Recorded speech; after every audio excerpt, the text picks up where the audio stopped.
Kakšen je postopek izbire? Kdo lahko postane, kdo lahko kandidira, kdo vas prepriča kot startup, kaj iščete? Načeloma se lahko prijavim vsak startup. Nam je sam pomemben, da ima nekje v 90% razvit svoj produkt, da ima se neko beta verzijo, nekaj, kar lahko pokaže, da potem mi na temu lahko gradimo.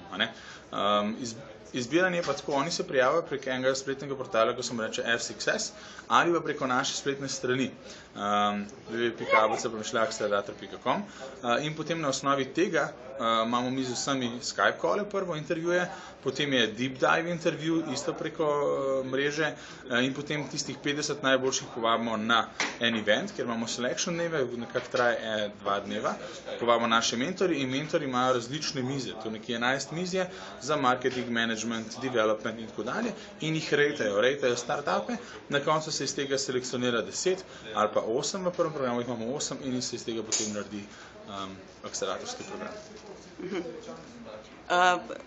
Ko pa